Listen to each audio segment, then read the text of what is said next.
नमस्कार, स्वाद भोजन विथ स्मिता मध्ये तुमचं स्वागत आहे। आज आपण बनवणार आहोत खमंग कुरकुरीत अशी कोथिंबीर वडी। त्यासाठी लागणारं साहित्य पाहूया। इथे मी एक जुडी कोथिंबीर घेतलेली आहे। कोथिंबीर साफ करून आहे ना स्वच्छ 2 ते 3 पाण्याने धुवून घेतले आहे। धुवून झाल्यानंतर आहे ना चाळणीमध्ये नितळत ठेवायची आहे। 20 ते 15 मिनिटं तरी ठेवायची आहे। त्यानंतर आहे ना कॉटनच्या कपड्यावरती पंख्याखाली पसरवून अशी सुकवून घ्यायची आहे आणि अशी एकदम बारीक चिरायची नाही, अशी थोडी थोडी जाड चिरायची आहे। आणि त्यासाठी आहे ना मी इथे 2 वाट्या बेसन घेतलंय। 2 ते 3 आहेत ना ओल्या मिरच्या घेतल्यात। ओल्या मिरच्या ना आपल्या आवडीनुसार कमी जास्त करा। 10 ते 12 लसूण पाकळ्या, 1 चमचा जिरं, 1 चमचा हळद, 1 चमचा लाल मसाला, चवीपुरतं मीठ आणि 2 चमचे सफेद तीळ। एका मिक्सरच्या भांड्यामध्ये ना आपण आता मिरची टाकूया, लसूण आणि जिरं हे आहे ना आपण जाडसर असं ना वाटून घेऊया। आता आपलं जाडसर असं वाटून झालेलं आहे। आता आपण एका ताटामध्ये कोथिंबीर काढून घेतलेली आहे। आता त्यात आपण हे वाटलेलं आहे ना मिरची, लसूण आणि जिरं ते टाकूया। हळद,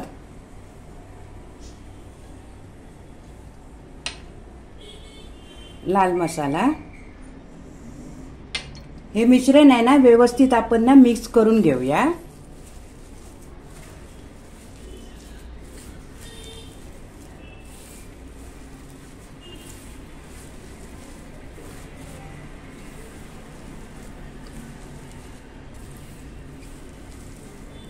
आता आपलं हे सर्व आहे ना व्यवस्थित असं मिक्स झालेलं आहे। आता आपण ना बेसन टाकून घेऊया। बेसन आहे ना एका वेळी जास्त टाकायचं नाही आहे, असं थोडं थोडं घेऊन टाकायचं आहे।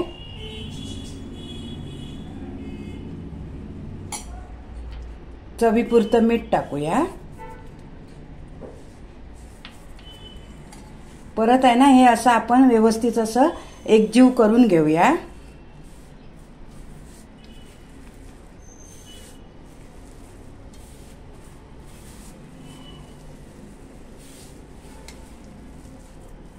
आता आपण ना परत थोडं पीठ टाकून घेऊया।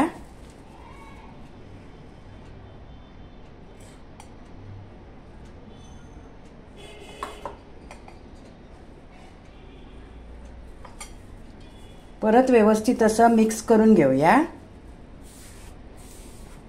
आपल्याला ना पाणी जास्त टाकायचं नाहीये, थोडं थोडं पाणी टाकून ना आपण हा मिश्रणाचा गोळा करून घेऊया।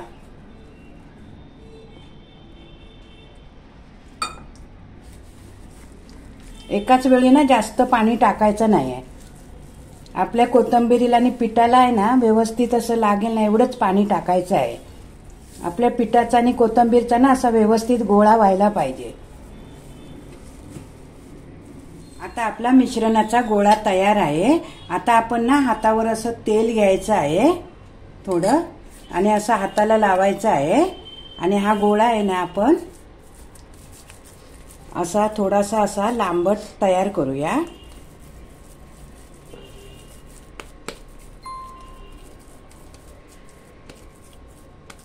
हा बघा असा गोळा तयार करायचा आहे। इथे मी एक स्टीमरची डिश घेतलेली आहे, त्याला आहे ना 1 चमचा तेल टाकलंय आणि पूर्ण असं डिशला मी तेल लावून घेतलेलं आहे। आणि त्यावर आपण ना थोडेसे असे सफेद तीळ टाकूया।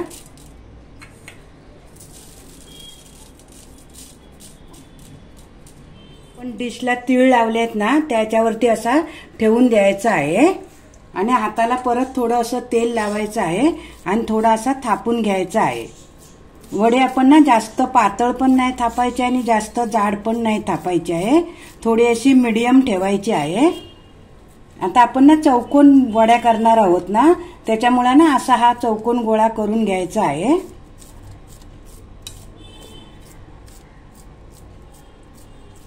आता आपलं व्यवस्थित असं पीठ थापून झालेलं आहे। आता आपण यावरती ना सफेद तीळ टाकून घेऊया।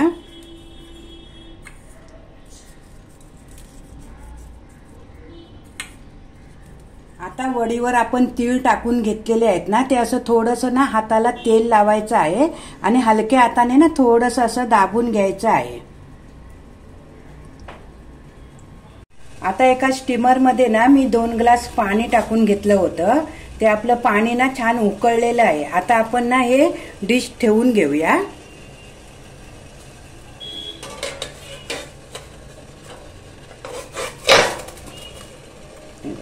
झाकण लावून आहे ना आपण 10 मिनिटं वाफवून घेऊया. गॅस मोठाच ठेवायचा आहे. आता आपली 10 मिनिटं झालेली आहे. आता आपण उघडून बघूया. आता आपली वडी ना छान अशी वाफवून झालेली आहे. आता आपण गॅस बंद करून घेऊया आणि पूर्णपणे थंड करून घ्यायची आहे. आता आपली वडी पूर्णपणे थंड झालेली आहे. आता आपण ना कट करून घेऊया. आपल्याला ना लहान मोठ्या आकाराच्या कशा हव्या आहेत ना त्याप्रमाणे आपण कट करायचे आहेत.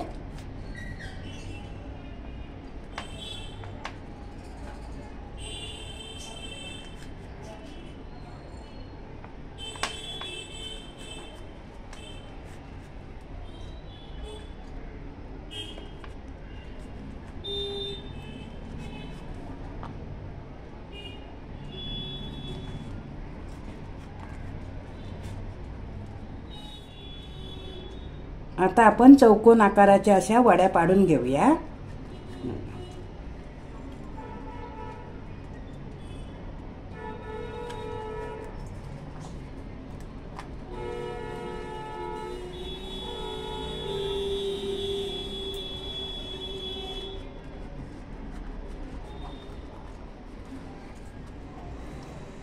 अशा आपल्या छान वड्या तयार झालेल्या आहेत.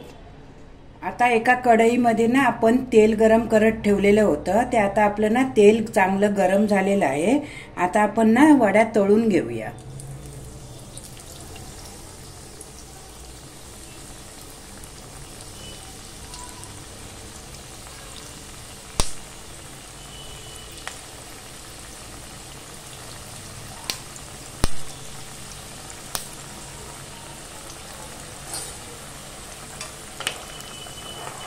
वड्या ना दोन्ही बाजून असे खरपूस तळून घ्यायचे आहेत.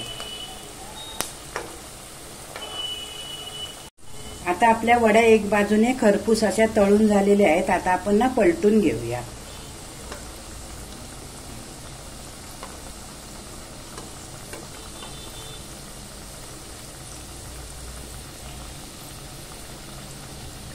आता आपल्या वड्या दोन्ही बाजूने खरपूस अशा तळून झालेल्या आहेत.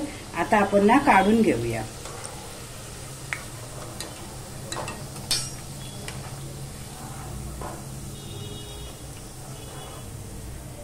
तुम्हाला जर वड्या शॅलो फ्राय करायच्या असतील तरी केल्या तरी चालतील.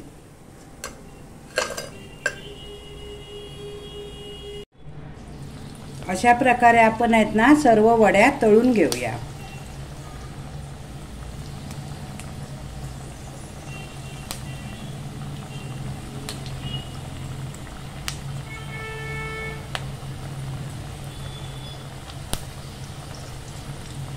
आता आपल्या ह्या पण वड्या छान अशा तळून झालेल्या आहेत. आता आपण ना काढून घेऊया.